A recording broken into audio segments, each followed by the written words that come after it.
You're probably sitting at your desk right now wondering if it's worth shelling out a solid chunk of cash for an audio interface that promises professional-grade performance without turning your studio into a control room jungle.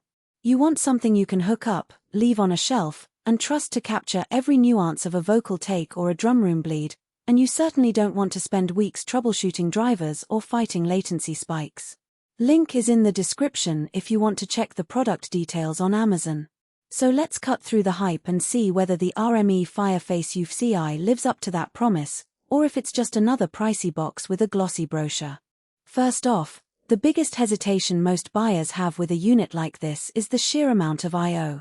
94 inputs and 94 outputs sound insane, but the reality is you'll only ever use a fraction of them in a typical Homeo Project studio.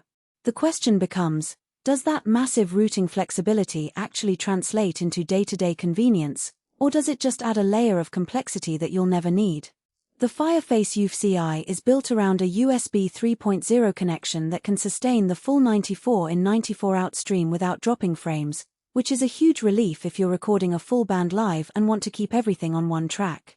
In my own setups, I've seen the USB 3.0 bandwidth hold steady even when I was streaming 8 channels of ADAT while simultaneously pulling in 2 mic preamps for vocal and guitar.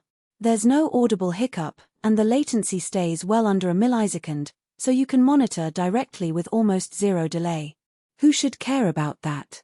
If you run a small to medium post-production house, a live recording rig, or a home studio that frequently layers dozens of tracks, think orchestral mock-ups, multimic drum kits, or a full choir, this kind of I/O headroom is a real time saver.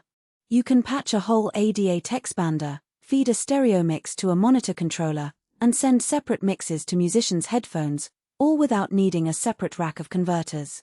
The integrated 4 mic line preamps also have a reputation for clean gain and low noise, which means you can drop a condenser vocal into the interface and get a solid signal without hunting for a phantom power unit. For a producer who's already spending on high-end mics and outboard gear, those preamps become an extra piece of the puzzle that doesn't require a separate purchase. On the flip side, if you're a bedroom producer who mainly records a vocal and a couple of synths, the Fireface UFX is overkill. You'll be paying for an entire routing matrix you'll never touch, and the learning curve to navigate the RME Total Mix FX software can be a bit steep. Total Mix is powerful. It lets you create separate mixes for each output, assign any input to any bus, and even apply DSP effects on the fly, but it's not as intuitive as the simple DAW integrated mixes you see on more entry-level units. I've spent a few evenings just figuring out how to route a pair of monitors to the left-right outputs while sending a separate headphone mix to a pair of in-ears, and that's before I even touched the built-in DSP. Speaking of DSP, the Fireface UFX ships with a suite of effects that run on RME's own DSP chips, so you can insert reverb, EQ, or compression before the signal even hits your DAW. In real-world use, that means you can set up a low-latency monitoring chain for vocalists who need a bit of reverb while they sing, without taxing your computer's CPU.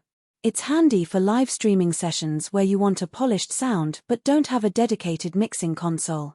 However, the effect set isn't exhaustive. It covers the basics well but doesn't replace a dedicated outboard processor if you're after vintage tape saturation or a boutique compressor. In those cases, you'll still need to drop an external unit into your signal path, which defeats one of the Al-Anon selling points. Another practical consideration is driver stability. RME has a long history of rock-solid drivers on both macOS and Windows, and the Fireface UFX continues that trend. I've run it on a Windows 11 laptop for a week-long field recording session, and the drivers never asked for a restart, even after plugging and unplugging multiple USB hubs. That reliability matters when you're on a deadline and can't afford a sudden device not recognized pop-up.